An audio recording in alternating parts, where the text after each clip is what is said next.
Hey, we're backstage at Lollapalooza here on XRT, along with Lee and Sean from Clap Your Hands, Say Yeah. How you guys doing? Good. How are you? I'm doing excellent. Very well. Thanks for asking. Yes. In the background, we hear Tokyo Police Club playing. This is what you get at a festival, you know, trying to do interviews while bands are playing like 50 yards away from us. It's cool. That seems to be the thing with the festivals. Is just there's always that bass, the kick drum essentially is just hammering into your head all day from all the stages. Now, you guys played last night at Metro, XRT Afterfest show. How'd that go? It was great. Yeah, I had a good time. I enjoyed myself. Now, the first time I saw you in Chicago, you were playing at Schuba's. That was probably on your first tour, right? Yeah. Yeah. That was an awesome show, and there was so much excitement about you guys coming to play because of your debut record, which really caused a lot of excitement and buzz. Right. I don't like that word buzz, but I guess it fits the bill. Yeah. You self-released that record, and your new record you also self-released. I have to ask you, are you guys tired of going to the post office yet? Oh, that doesn't really happen anymore. You have a staff. Yeah.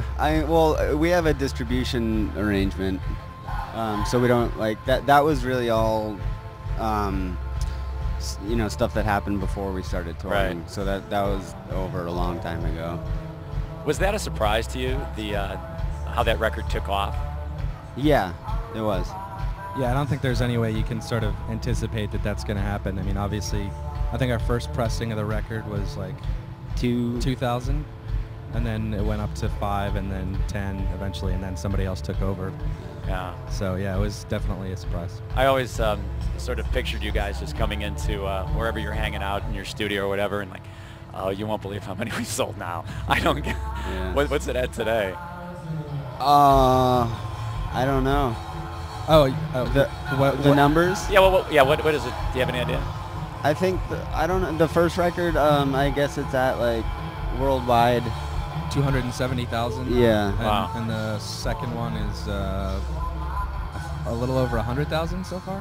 Yeah. Something like that. Yeah. Well, the first record was, I guess, the most successful self-released record. Now, when you meet other bands, have they been inspired by you to go the same route? Do people ask for tips or any kind of guidance on that?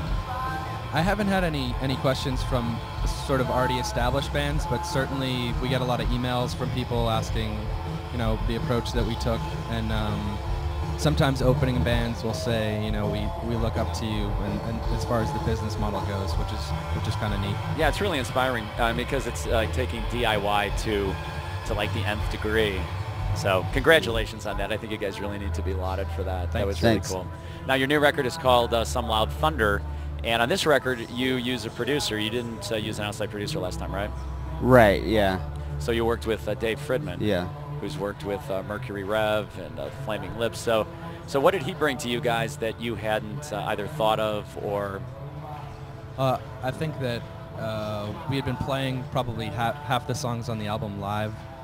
So we brought them in and played them for Dave, and Dave was able to sort of step back and be objective about it, whereas we had been, we had spent so much time with the songs already. So that was good, I think. Yeah.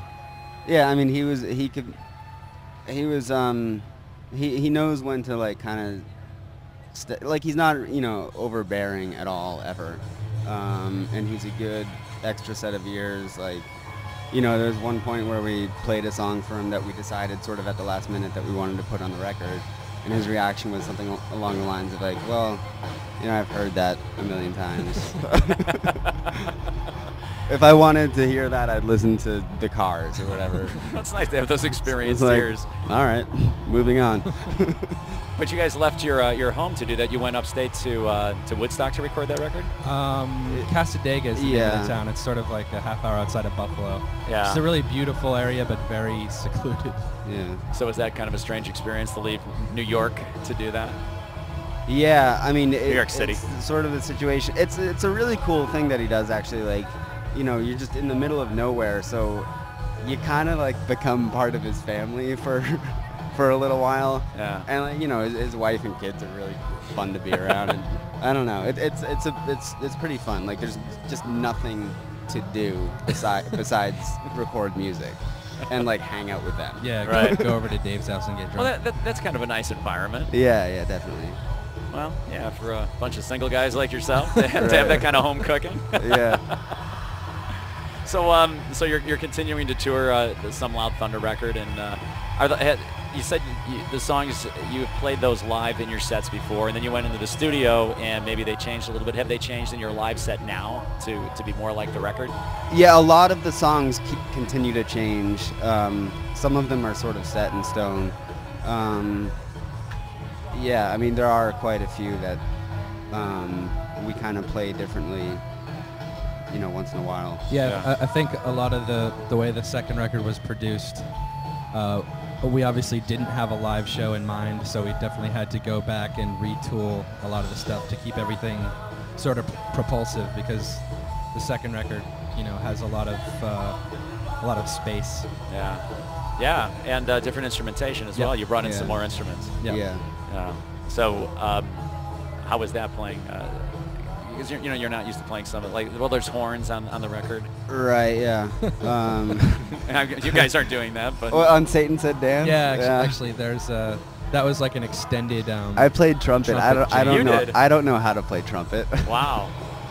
There's horns and there's some MIDI strings and there's all kinds of bells and stuff. And actually, I think everybody played the bells. Yeah. And I think Dave, we all like the bells. We like the bells a little too much. You know, on Satan Said Dance, okay, it's Satan Said Dance, right? Right. There's your message. Yeah. It's a message from Satan. When I hear that song, it does not get out of my mind for like 2 days. Yeah. It has that quality, so I don't know, is that satanic or what? Satan is actually taking over the song. That's what I think Alec was going for with that, just to kind of get it in there and not let it get out of your head. Well, that's where it is. Yeah. Well, your music certainly has that quality. It's when the first time I heard that record, the first record, it just so knocked me out. And I know there was a lot of hype and a lot of buzz on it, but it was all warranted because it's such a catchy record and such a good one. And it's, I'm sure it's going to go down as a classic indie rock record. And boy, way to go on that. Thanks a lot. Thanks. Yeah, and more continued success and good luck with the rest of your tour and with the current record. And any new music? You guys starting to work on that yet? Like new songs? Not really. I think we're probably gonna think about that in the fall or maybe the winter. Cool. Well, we'll look forward to that. So have a good show here, and we'll talk with you guys a little bit later. Thanks a lot. Hey, thanks. Bye-bye.